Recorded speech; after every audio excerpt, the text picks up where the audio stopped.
Monsieur le Président. Le 17 décembre 2003, le Parlement européen faisait un grand pas en avant dans la protection de l'environnement en adoptant cette directive sur la responsabilité environnementale, protéger la nature et la biodiversité tout en misant sur l'innovation, sur les techniques d'avenir, c'est clairement dans l'ADN de notre Parlement, c'est clairement dans l'ADN des libéraux européens. C'est d'ailleurs mon ami et ancien collègue libéral hollandais, Toine Manders, qui était le rapporteur à l'époque et à la manœuvre pour le Parlement pour porter sur les fonds baptismaux ce système communautaire pour la prévention et la réparation des dommages environnementaux.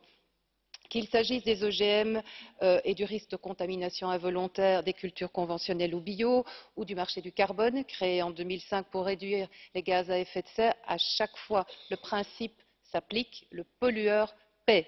Dans son rapport de mise en œuvre de 2016, la Commission européenne reconnaît d'ailleurs que si la directive de 2004 est efficace pour réparer les dommages environnementaux et encourager la prévention, elle n'a pas encore, pour le dire diplomatiquement, réalisé tout son potentiel. Comme l'a d'ailleurs rappelé Mme Girling, il s'agit ici de la question de l'observation de l'application de la directive et comme l'a dit notre rapporteur, il y a parfois un décalage, je dirais, entre la théorie et la pratique. Mme Ferrara, qui a fait un excellent travail, je tiens à la remercier, a parlé tout à l'heure d'applications non homogènes et superficielles. J'ai noté ces mots.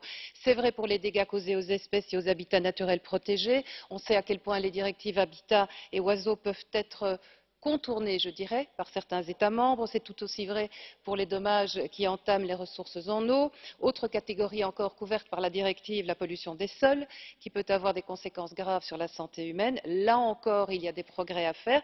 Progrès qui, c'est important de le dire, peuvent aussi passer par la prévention. Un exemple tout récent, nous votions il y a 2 jours ici le non-renouvellement, en l'occurrence du glyphosate. Alors, je ne rouvre pas ce débat et je ne reviens pas sur le caractère cancérigène de la substance, mais sur son impact sur les sols. S'en passer, tout simplement, serait donc l'attitude la plus responsable, la prévention, en termes d'environnement.